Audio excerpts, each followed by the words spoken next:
मैं आज लोहड़ीगुड़ा विकासखंड के एक ऐसा कन्या आश्रम कन्या छात्रावास के बारे में बताऊंगा जहां पे जो अधीक्षिकाएं उनकी नदारगदी रहती है, उनकी अनुपस्थिति रहती है और बच्चे अपना जो भविष्य है इस छात्रावास में रहकर एक प्यून के साथ रात्रि का समय बिताते हैं, एक प्यून के भरोसे। और इस छात्रावास में अधीक्षिका हमेशा नदारद रहती है, जिसका जानकारी लेने के लिए शायद उच्च अधिकारी का ध्यान आकर्षण नहीं हो पाया है, क्योंकि ये ऐसा जगह है जो लोहड़ीगुड़ा विकासखंड से लगभग 25 किलोमीटर अंदर में है। और लोहड़ीगुड़ा जो है वो मुख्यालय है, जो खंड शिक्षा अधिकारी का जो ऑफिस है वो लोहड़ीगुड़ा में है, खंड स्रोत अधिकारी का वो ऑफिस है वो लोहड़ीगुड़ा में है, और जनपद पंचायत भी लोहड़ीगुड़ा में है। आपको एक बड़ी बात बता दूं, इस लोहड़ीगुड़ा विकासखंड में ऐसे कई छात्रावास दिखेंगे जहां पर अधीक्षिका रात्रि में नहीं रुकते और बच्चों को अकेला छोड़ दिया जाता है या फिर किसी प्यून के साथ छोड़ दिया जाता है।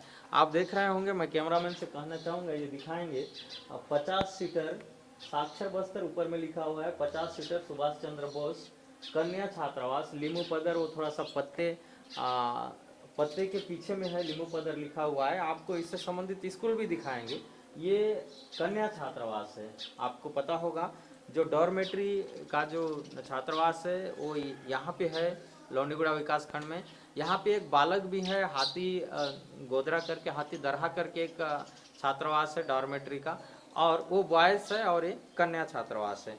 आपको यहाँ दिखाएंगे कि किस तरह से अधीक्षिका नदारद रहती है और रात्रि में किस तरह से बच्चों को परेशान जाता है, साथ ही अधीक्षिका कितने बजे आती है और कितना समय चले जाती है, क्योंकि शाम को यहाँ पर बच्चों के साथ कोई रहता नहीं है। बच्चे सिर्फ अपने प्यून के सहारे यहाँ पे रात गुजारते हैं, रात बिताते हैं, डरे सहमे में रहते होंगे, क्योंकि यहाँ अंदरूनी इलाका है, पहाड़ों के बीच में यह छात्रावास है। और यहाँ शिक्षकों की स्थिति भी आपको बताएंगे। जैसे कुछ लोगों ने हमें बताया था कि यहाँ पे शिक्षक अधिकतर नहीं रहते हैं और बच्चे अपने स्तर में पढ़ाई करते हैं। आपको दिखाएंगे, ये देखिए माध्यमिक शाला लीमू पदर संकुल कस्तूरपाल विकासखंड लोहड़ीगुड़ा जिला बस्तर छत्तीसगढ़। ये समग्र शिक्षा ऊपर में लिखा हुआ है। आप देखिए, बने रहिए हमारे साथ, आपको और भी एक मजे की बात बताएंगे। ये अतिरिक्त कक्ष शासकीय प्राथमिक शाला लीमू पदर, आप देख रहे होंगे, अतिरिक्त कक्ष शासकीय प्राथमिक शाला लीमू पदर है। और यहाँ पे बच्चे आवाज़ सुन रहे होंगे आप, बच्चे पढ़ाई कर रहे हैं और बच्चों के साथ कौन कौन है और कितने जिम्मेदारी के साथ यहाँ के शिक्षक इन बच्चों को पढ़ा रहे हैं, अध्ययन करा रहे हैं, ये आपको देखने को मिलेगा। हम आपको दिखाएंगे, ये जो स्कूल है ये लीमू पदर है, और ये जो टीचर्स का जो स्टाफ रूम है ये आप देखेंगे, ये दोनों कुर्सी खाली है। यहाँ कितने शिक्षक हैं ये भी पता चल जाएगा। ये कुर्सी खाली है, ये कुर्सी खाली है, और यहाँ पे कोई भी शिक्षक नहीं है। आप सोच सकते हैं कि बच्चे किस तरह से अपना भविष्य गढ़ रहे होंगे। यहाँ पे बच्चे भी हैं, इन लोग से भी बात करेंगे। पहले तो इस क्लास में घुसेंगे, ये जो यहाँ लिखा भी नहीं कौन सा कक्षा है क्या है, तो ये जो आप बच्चे लोग देखेंगे इतना मन लगाकर पढ़ाई कर रहे हैं। और ये जो बच्चे हैं आप देख सकते हैं, बढ़िया 1 2 3 4 5 ये सभी दूसरी क्लास के बच्चे हैं। कौन सा क्लास है बेटा, जोर से बोलो, दूसरी। तो दूसरी क्लास में आप देखेंगे बच्चे 2 4 5 बच्चे हैं और वे सब दूसरी क्लास में। तो गुरुजी आए थे आज, गुरुजी आज आए थे नहीं? तो कितने गुरुजी हैं? शायद बच्चे लोग नहीं बता पाएंगे, क्योंकि मीडिया के सामने कैमरे के सामने बताना थोड़ी सी मुश्किल होता है। लेकिन यहाँ के जो खंड शिक्षा अधिकारी हैं उनसे भी पूछ लेंगे कि किस तरह से यहाँ के संकुल समन्वयक सक्रिय रहते हैं, किस तरह से यहाँ के शिक्षक केवल बच्चों को छोड़कर अपना निजी कार्य से बाहर घूमते रहते हैं और बच्चे को अपने स्तर में पढ़ाई करने के लिए छोड़ दिया जाता है, बल्कि तनख्वाह बराबर सभी देते हैं। तो ये जो क्लास है आप देखेंगे, क्लासरूम है, बच्चे बताएंगे कि कौन कौन से क्लास में। यहाँ पर कौन कौन से क्लास में हैं, जोर से बताओ। तीसरी वाले कौन कौन है? तीसरी वाले हाथ खड़े करो, कैमरामैन से कहूंगा ये तीसरी की बच्ची है।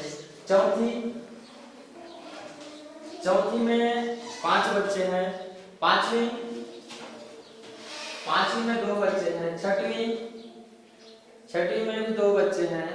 सातवीं में 3 बच्चे हैं। 8वीं के नहीं है? नहीं है या फिर आज नहीं आए हैं? नहीं पढ़ते हैं 8वीं में।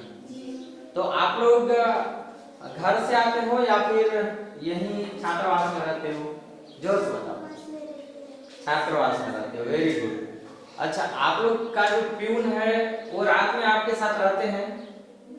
प्यून रहते, क्या नाम है? राधिका। अच्छा, कोई राधिका नाम की प्यून है जो छात्रावास में इनके साथ रहते हैं, इनका साथ देते हैं। जैसे नाइट रुकने का होता है, बच्चे छात्रावास में रहते हैं और केवल बच्चे ही नहीं रह पाते क्योंकि अंदरूनी इलाका है तो कहीं ना कहीं डर, एक भय बना रहता है और सभी कम उम्र के बच्चे हैं। ये जो चेयर है आप देखेंगे ये यहाँ के क्लास टीचर का होगा, लेकिन आज वो क्लास टीचर नहीं है। अच्छा बेटा बताओ, कितने शिक्षक हैं? टीचर गुरुजी कितने हैं? गुरुजी 1 है। मैडम और अधीक्षिका को छोड़कर है। अधीक्षिका अलग है और यहाँ पढ़ाने वाले मैडम अलग है।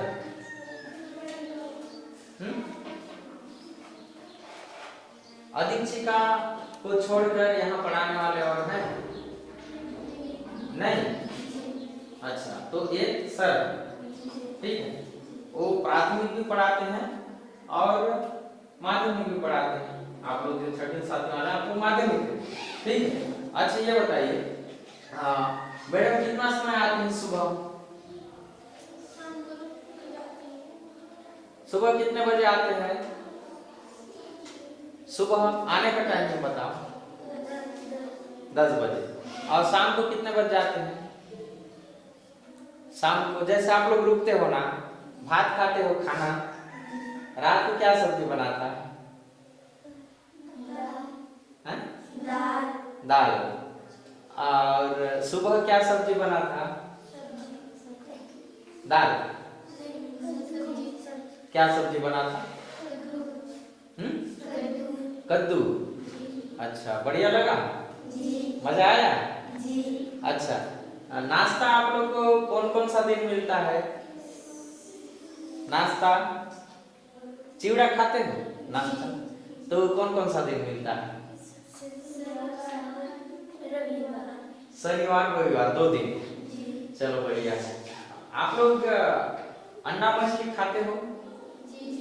कौन कौन सा दिन खाते हो? रविवार।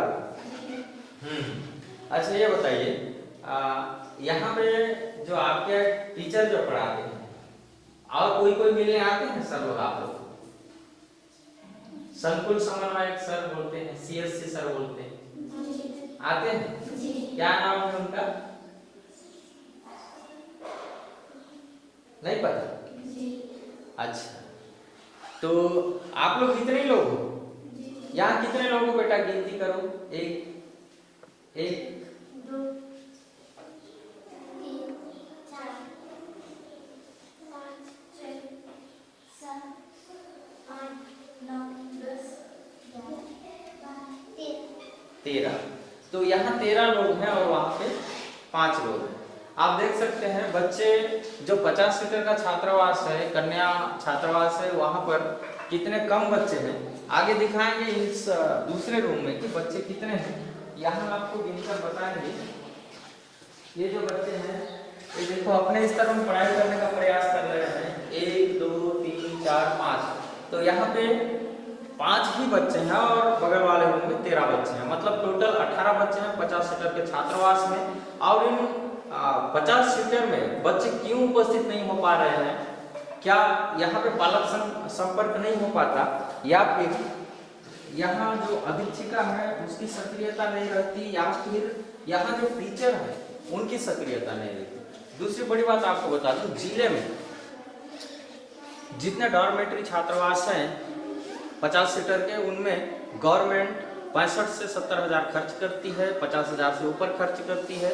लेकिन आप देखेंगे जिस तरह से बच्चों की अनुपस्थिति भी एक अधीक्षिका की सक्रियता को, निष्क्रियता को दिखाती है, और यहाँ जो शिक्षक हैं उनकी भी निष्क्रियता को दिखाती है। आज देखिए बच्चे अपने आप स्वयं पढ़ाई कर रहे हैं, बच्चों में पढ़ने की उत्सुकता है, उत्कृष्टता है, जागृति आई है, लेकिन इनकी जो इंटरेस्ट है उस पर थोड़ी सी प्रभाव इनके शिक्षकों के द्वारा डाला जा रहा है, क्योंकि बच्चों के साथ शिक्षक नहीं होंगे तो आप सोच सकते हैं किस तरह से इनके पढ़ाई में बाधा, विघ्न उत्पन्न हो सकता है, क्योंकि बच्चा नादान होता है और अपने स्तर में जितनी जानकारी होती है उसी को पढ़ाई करते हैं। ये हमारे साथ भी बीता है, लेकिन हमारे साथ शिक्षक रहे। लेकिन यहाँ पे आप देख सकते हैं लोंडीगुड़ा के लीमू पदर कन्या छात्रावास में, जहाँ पे अधीक्षिका तो नहीं है, उसकी तो नदारद रहती है, जो अधीक्षिका है उनकी नदारद रहती है। जैसे बच्चे लोग बता रहे थे कि वहाँ जो प्यून है वो उनके साथ रात्रि विश्राम करते हैं, लेकिन यहाँ अधीक्षिका को बराबर रहना चाहिए था, और यहाँ जो टीचर हैं वो भी यहाँ से गायब हैं। आप सोच सकते हैं बस्तर में किस तरह से शिक्षा का स्तर कैसा ऊपर उठ रहा है, कितना गिर रहा है, और किस तरह से यहाँ पढ़ाई चल रहा है। अभी खंड शिक्षा अधिकारी एवं यहाँ के जो डीएमसी हैं उनसे भी चर्चा कर लेंगे कि किस तरह से उच्च अधिकारी इन जगहों का, अपने छात्रावासों का मॉनिटरिंग कर रहे हैं, और जिम्मेदार क्यों सूद लेने में असमर्थ है। आप देख रहे हैं बस्तर संदेश और मैं कार्तिक कश्यप।